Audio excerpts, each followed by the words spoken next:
The story goes on with an adventurer standing in a field filled with defeated goblins. The adventurer believes that fate has once more outsmarted them, and they're curious about when the Holy Knights will take action. Suddenly, the adventurer spots Fate, who is now known as Corpse the Lick. Startled, they quickly flee, leaving Fate to think about his new name, Corpse. On the other hand, Greed appreciates the name. Greed wonders if he is not full yet. Fate mentions that he wants to boost his stats as much as possible before the Holy Knights come after him. The story moves to Fate working in Roxy's garden, showing his weariness from his double life.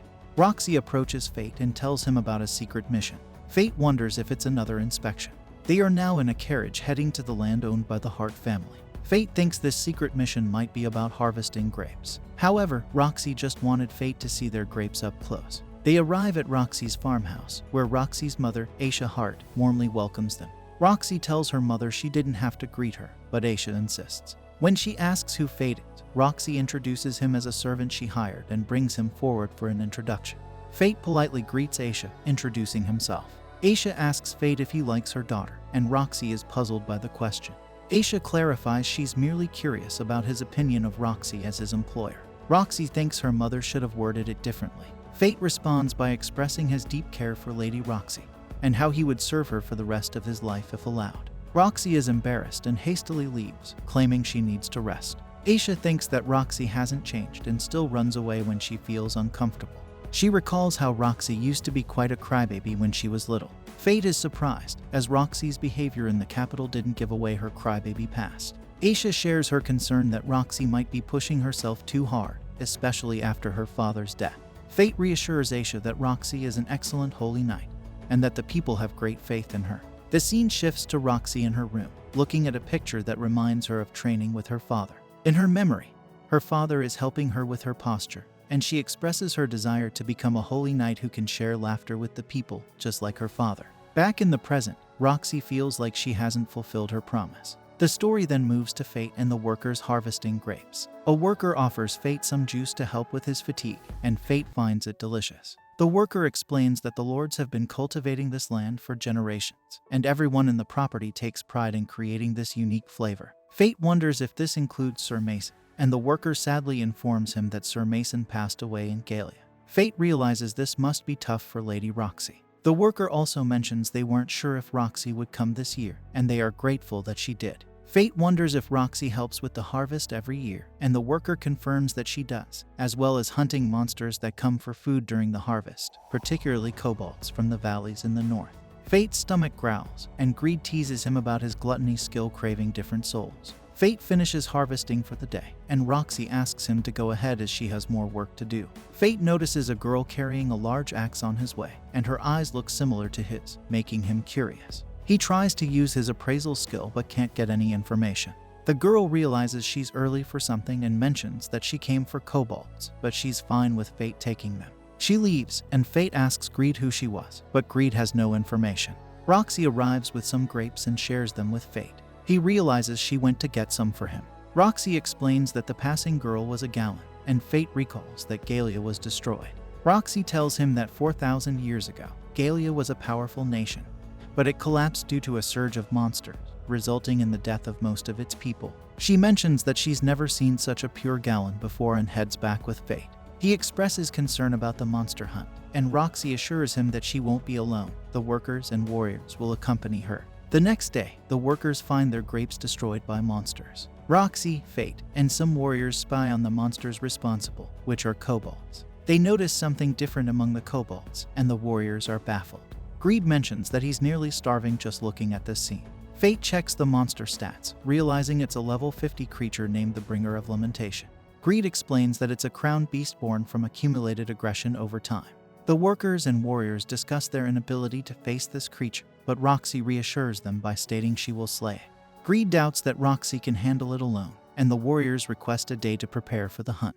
Roxy agrees. Greed asks Fate what they will do, and Fate acknowledges that a level 50 monster is beyond his current skill level. Still, he can't ignore the people and lands of the Hart family, and he won't let Roxy die. Fate tells Greed that they must face this challenge. The scene then shifts to Fate at the place where they saw the kobolds, and Greed mentions that the crown monster is surrounded by kobold warriors, and others are probably all kobold juniors. Greed wonders if Fate has a plan, and Fate says he'll fight like a glutton.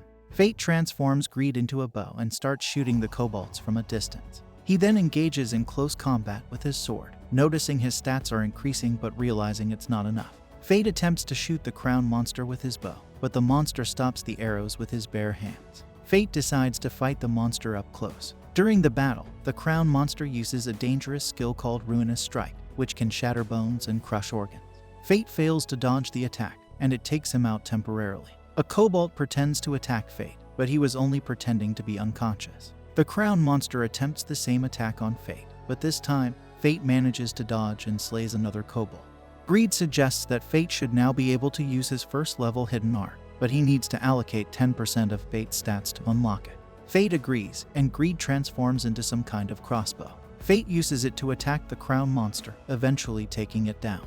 Fate's eyes turn red, and he wonders what's happening. Greed explains that Fate is overwhelmed because he devoured a soul of higher quality for the first time. He advises Fate to hold it in because not doing so will be even worse than a state of starvation. The next day, Roxy and the warriors discover the kobolds' corpses.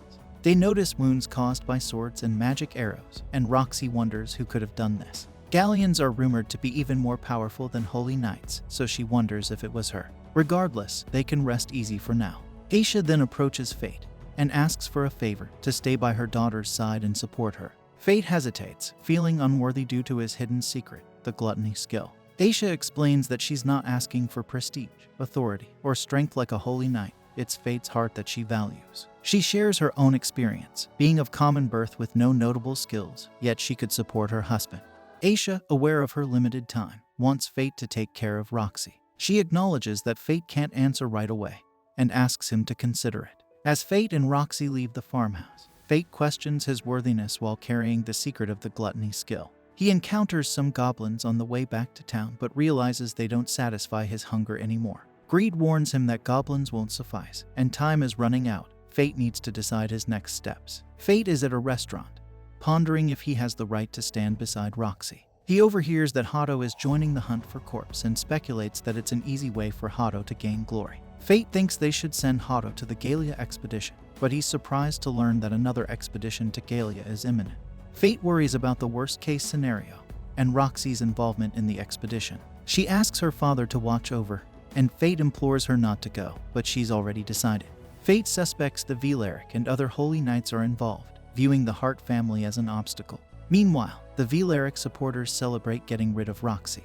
We learn that Raphael and Memel are heading to Tenburn for Raphael's research, and Hato urges Raphael to share details about his research. Raphael advises Hato to deal with the Lick first. The scene then shifts to Hato facing off against the corpse warrior. This brings an end to our episode. If you enjoyed it, then don't forget to subscribe our channel for more anime recap.